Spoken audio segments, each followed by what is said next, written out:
قربانیوں کی تاریخ ہو۔ حضرت شاہ عبدالعزیز صاحب محدث دہلوی نے 1803 میں آواز بلند کی تھی کہ ہمارا ملک غلام ہو گیا، اس غلام ملک کو آزاد کرانا اس ملک میں بسنے والے ہر مسلمان اور ہر شخص کا فرض ہے۔ کوئی مائی کا لال نہیں تھا جو انگریز کی طاقت کے سامنے آزادی ملک کا نعرہ بلند کر سکتا۔ ایک مسلمان عالم دین نے اسی دلی کے اندر اس نعرے کو بلند کیا، اس کی جائیداد قرق کر لی گئی، اس کے مدرسے کو دفن کر دیا گیا، اس کو دلی بدر کر دیا گیا۔ لیکن یہ مسلمان ایسے نہیں تھے جو کسی ملک کے پیسے یا اس کی سطوت اور اس کی طاقت کے سامنے سر جھکا دیتے۔ جو انہوں نے اپنا موقف اختیار کیا تھا پتھر کی چٹان کی طرح، اسی طرح اس موقف کے اوپر کھڑے رہے۔ سب سے پہلا جہاد سن 1932 کے اندر ہوا، ہندوستانی لوگ تو جانتے بھی نہیں، اور اس کے اندر لوگ مر گئے، ختم ہو گئے۔ شاہ عبدالعزیز صاحب کے رشتے کے، ان کے قریب، ان کے اولاد میں شاہ اسماعیل شہید اور رائے بریلی کے شاہ احمد شہید، دونوں کے دونوں ختم ہو گئے، شہید ہو گئے بالا کوٹ کے میدان میں۔ لیکن پیچھے نہیں ہٹے۔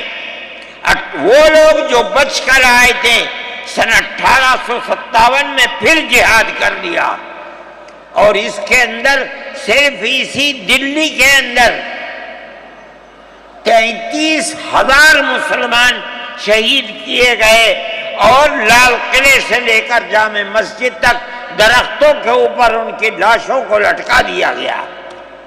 یہ مسلمان کی تاریخ ہے، علماء کی تاریخ ہے۔ بتائیں کون ہے جس کی زندگی کے اندر یہ تاریخ مل سکتی ہے؟ میں کہتا ہوں، لاکھوں آدمی کے سامنے کہتا ہوں، کوئی مائی کا لال ہے جس نے اس ملک کی اس طرح خدمت کی ہو جس طرح مسلمان علماء نے خدمت کی ہے؟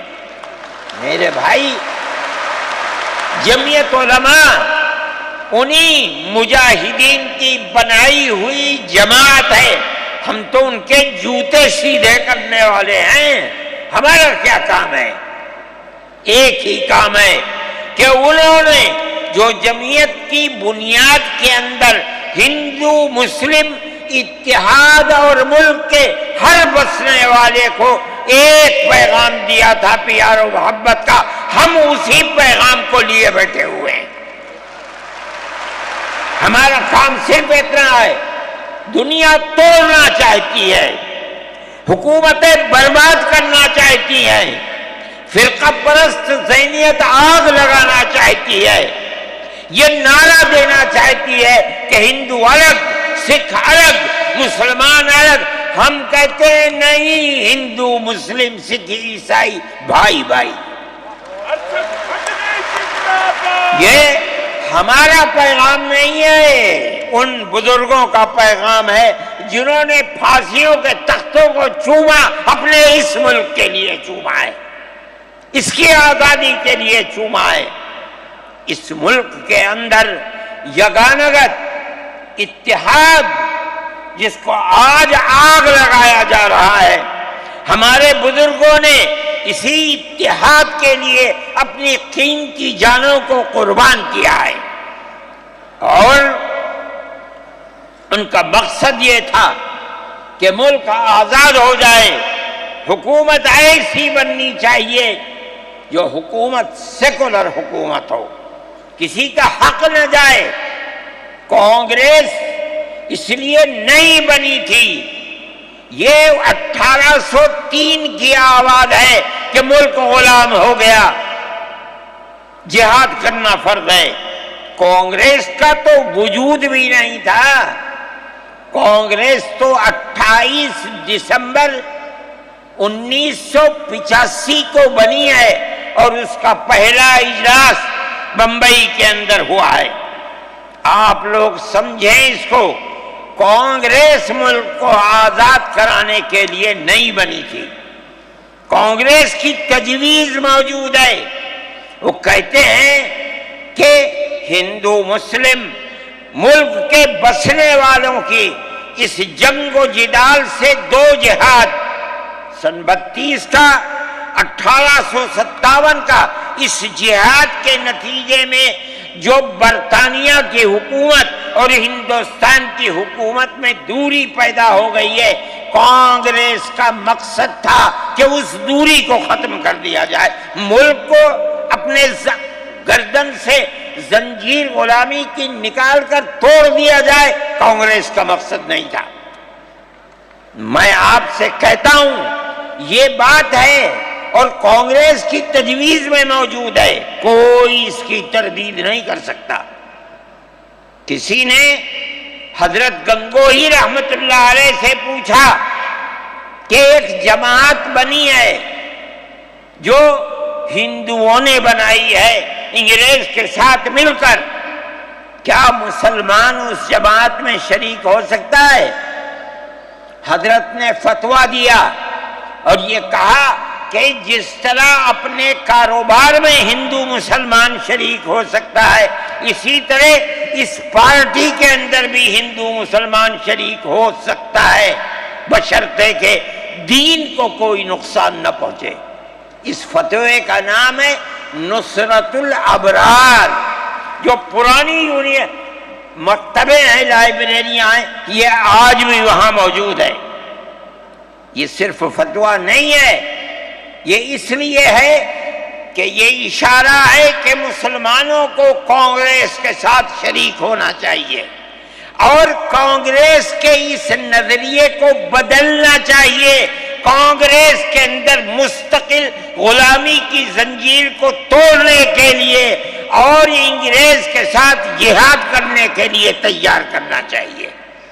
مسلمان جوق در جوق اس کے اندر شریک ہوئے، کانگریس کے اس نظریے کو بدل دیا اور کانگریس کو ملک کی آزادی کے لیے کھڑا کر دیا۔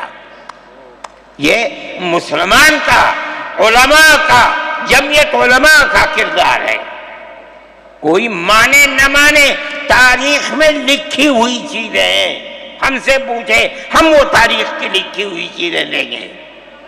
ہماری تاریخ کو مٹا دیا گیا۔ وہ طبقہ جو آج ملک کے اندر اسلام اور مسلمانوں کو دفن کرنا چاہتا ہے، وہ ہماری تاریخ کو دفن کرنے کے اندر کامیاب ہو گیا، مگر ہم کہتے ہیں یہ ہماری تاریخ ہے۔ میرے بھائی، ملک اسی طرح چلتا رہا، جیسے جیسے آزادی قریب آتی رہی، جمعیت علماء ہند وہ تنہا ایک جماعت تھی جو برابر موتی لال نہرو، جواہر لال نہرو، گاندھی جی سے یہ بات کہتی رہی کہ ہمیں ضمانت دو، ہم 143 سال ہیں ہماری زندگی، جہاد کی زندگی، ہمیں یہ ضمانت دو کہ ملک آزاد ہوگا تو اس کا کردار سیکولر کردار ہوگا، دستور سیکولر دستور ہوگا، جس کے اندر ہندو، مسلمان، سکھ، پارسی، عیسائی ہر ایک کو اپنے مذہب کے ساتھ جینے کا حق ہوگا اور حکومت کا کوئی مذہب نہیں ہوگا۔ ہمارے پاس تجویزیں موجود ہیں، برابر ہمیں مفتی کفایت اللہ صاحب جو جمعیت علماء کے اس وقت صدر تھے، نام لے کر ان کے پاس موتی لال نہرو، گاندھی جی، یہ لوگ اپنی ورکنگ کمیٹیوں کی تجاویز بھیجتے ہیں، مفتی صاحب کرم فرما، مفتی صاحب یہ ہے کہ ہمارا ملک جب آزاد ہوگا ہم گارنٹی دیتے ہیں کہ ملک سیکولر ملک ہوگا۔ اس کا کیا مطلب ہے؟ ہمارا کردار، ہمارا مذہب، ہمارا وقت، ہر چیز آزاد رہے گا۔ مسلمان جس طرح چاہے گا اپنی زندگی گزارے گا، اپنے مذہب کو سینے سے لگا کر زندگی گزارے گا۔ میں یہ بات صرف ہوائی نہیں کہہ رہا ہوں، آپ غور سے اس تحریر کا ایک ایک لفظ سنیں۔ ہری پور ضلع سورت کا اجلاس عام جو 19، 20، 21 فروری 1938 میں 47 میں ملک آزاد ہوا، یہ اجلاس 1938 میں، اس سے بھی 9 سال پہلے، یعنی آج کے مقابلے میں 80 سال پہلے یہ اجلاس ہوا تھا۔ اس کے اندر تجویز دیکھیے آپ، ورکنگ کمیٹی نے 1937 میں اپنی کلکتے کی میٹنگ میں اقلیتوں کے حقوق پر جو تجویز پاس کی تھی اسے یہ کانگریس منظور کرتی ہے، اس وقت کی بات ہے، اور نئے سرے سے اعلان کرتی ہے کہ ہندوستان کی اقلیت